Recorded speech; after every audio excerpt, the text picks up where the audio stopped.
السلام عليكم ورحمة الله وبركاته. حبايبي، معاكم هالة حافظ، ادمن جروب ماجيك هاند كرافت للأشغال اليدوية. النهاردة حبايبي ميعادنا مع فيديو مهم جدا خاص بالمشروع الجاي بإذن الله، وهينفعنا بعد كده في شغل كتير جدا جدا. النهاردة هنعمل مع بعض اللاسيه الروماني، حبل اللاسيه الروماني او كردون اللاسيه الروماني. انا هعمله معاكم عشان احنا لازمنا في المشروع الجاي من الخاص بهدايا عيد الام، وعايزاكم تتقنوه كويس جدا جدا لانه هيفرق معانا في شغل كتير. وان احنا حبايبي مختلفين فاحنا هنعمله النهارده، لكن عايزاكم تذاكروه كويس. ليه؟ عشان انا هشتغل معاكم بيه في حاجات تانية بعيدا عن الشنط، حاجات باصل اللاسيه الروماني بقى، عشان نعمل شغل مختلف باذن الله، وهتتبهروا بيه وهتحسوا ان انتوا فعلا مختلفين. النهارده هنعمل ايه مع بعض؟ هنعمل حاجه بسيطه جدا جدا. هنجيب اي خيط عندنا، خيط صوف بقى، خيط قطن، اللي انت عايزاه. انا هقرب لكم بس كده شويه الكاميرا عشان تشوفوني احسن. تمام. كل الحكايه حبايبي هنعمل ايه؟ اللاسيه الروماني سهل قوي، ما فيهوش اي حاجه. التركه بس فيه هي بدايته.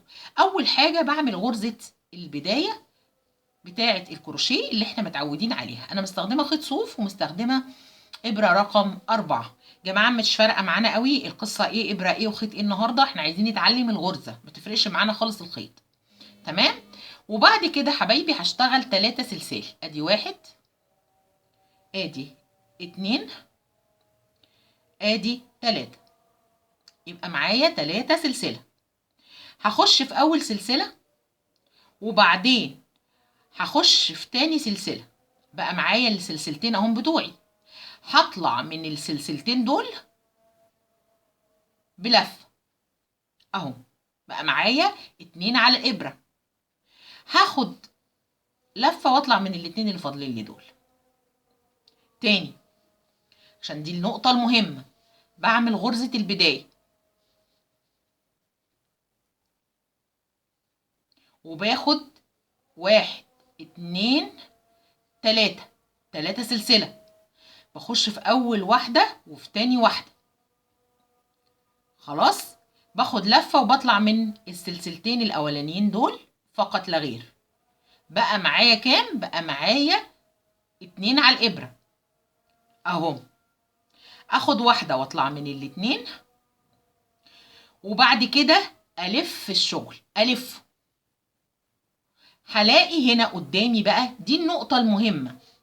بصوا كده، هنا الجزئيه دي حته قبه كده من الجنب، هاخدها ادخل فيها. هي دي اللي هتبقى بتاعه الشغل بتاع الرستيل الروماني كله اهو. هتدور هلاقي اهو فتلتين، فتله وفتله اهو. شايفينهم معايا؟ هاخد ايه؟ خيط اهو، الابره بدخل وبطلع من الاتنين. بقى معايا 2 على الابره. هاخد واحده واطلع من الاتنين، ادور الشغل هلاقي برضو الاتنين اهم. بعد كده الشغل كله متكرر اهو. ده فكره حبل اللاسيه الروماني، سهله جدا جدا جدا اهو. خليني اشتغل معاكم ببطء خالص اهو. انا والله حاولت اجيب لكم اوضح حاجه ممكن تبقى معاكم. ده افتح خيط اهو، يبقى اخش هنا في الجنب اهو، اطلع بلفه واحده. بقى معايا 2 على الابره. هاخد واحده واطلع.